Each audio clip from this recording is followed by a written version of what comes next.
అత్తమ్మ టీవీలో ఇప్పుడు కాజు కట్లీ ఎలా తయారు చేయాలో నేర్చుకుందాం. అంటే జీడిపప్పు బర్ఫీ. దీన్నే ఎక్కువగా కాజు బర్ఫీ అని, కాజు కట్లీ అని అంటారు.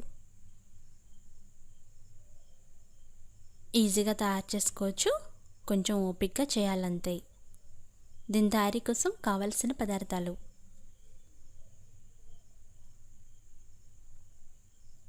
టాబ్లర్ ఫామ్ చూడండి, అన్నీ అందుబాటులో ఉన్న వస్తువులే ఉంటాయి.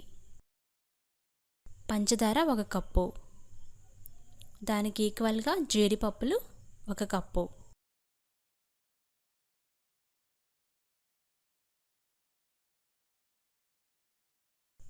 నెయ్యి 1/2 కప్పు,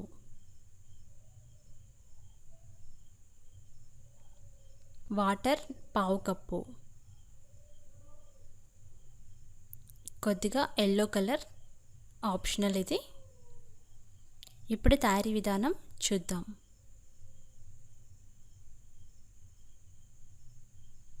ముందుగా మిక్సీ జార్ తీసుకొని అందులో జీడిపప్పులు వేసి మెత్తని పౌడర్ లాగా గ్రైండ్ చేసుకోవాలి. ఇలా గ్రైండ్ చేసుకోండి.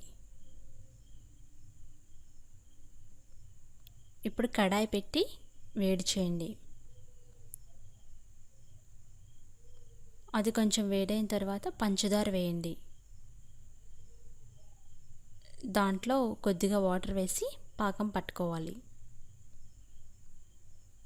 ఇది తీగ పాకం వచ్చేంత వరకు పాకం పట్టాలి. తిప్పుతూ మీడియం ఫ్లేమ్లో ఫస్ట్ వేయించండి. పంచదార మొత్తం కరిగిన తర్వాత లో ఫ్లేమ్లో పెట్టాలి. ఇలా తిప్పుకుంటూ పాకాన్ని పట్టుకోవాలి. పంచదార మొత్తం కరిగేంత వరకు మీడియం ఫ్లేమ్లో పెట్టుకోండి. ఇప్పుడు చెక్ చేస్తే సింగిల్ థ్రెడ్ రావాలి. అలా వచ్చేంత వరకు పాకం పట్టండి. తీగ పాకం రావాలి. ఇప్పుడు తీగ పాకం వచ్చింది. అందులో పౌడర్ చేసి పెట్టుకున్న జీడిపప్పులు వేయండి. అంటే జీడిపప్పు పొడి వేస్తున్నాం. అది వేసి లో ఫ్లేమ్లో పెట్టి ఇది థిక్గా అయ్యేంత వరకు కలపాలి. అవసరం అనుకుంటే కొద్దిగా ఎల్లో కలర్ వేసుకోండి. అందులో నెయ్యి కొంచెం కొంచెంగా వేస్తూ కలుపుకోవాలి. ఈ విధంగా తిప్పుకుంటూ కొంచెం కొంచెం నెయ్యి వేసుకుంటూ మొత్తం స్టిక్కీగా అయ్యేంత వరకు, ఈ విధంగా గట్టిగా అయ్యేంత వరకు లో ఫ్లేమ్లో పెట్టి వేపుకుంటూ ఉండాలి. నెయ్యి పోసిన ప్లేట్లోకి తీసుకొని 5 నిమిషాలు చల్లారబెట్టండి. తర్వాత ప్లాట్ఫామ్కి కొద్దిగా నెయ్యి రాసి ఇలా తయారైన కాజు మిశ్రమాన్ని దాంట్లో వేసుకోండి. ఇలా ప్లాట్ఫామ్ మీద పెట్టి చపాతీ కర్రతో ఒత్తుకోవాలి. చపాతీ కర్రకు కూడా కొద్దిగా నెయ్యి రాయాలి. అలాగే ముందు చేత్తో కొంచెం వెడల్పుగా చేయండి. ఈ కాజు మిశ్రమం చేత్తో కాస్త వెడల్పు చేసిన తర్వాత ఈ విధంగా స్టిక్తో రోల్ చేసుకోవాలి. చపాతీ కర్రతో రోల్ చేయాలి. అప్పుడు బాగా వస్తుంది. అలాగే మరీ పల్చగా కాకూడదు. ఈ విధంగా మూవీ క్లిప్లో చూపించినట్లుగా కొద్ది కొద్దిగా రోల్ చేసుకుంటూ 1/2 ఇంచు మందం వచ్చేంత వరకు రోల్ చేసుకోవాలి.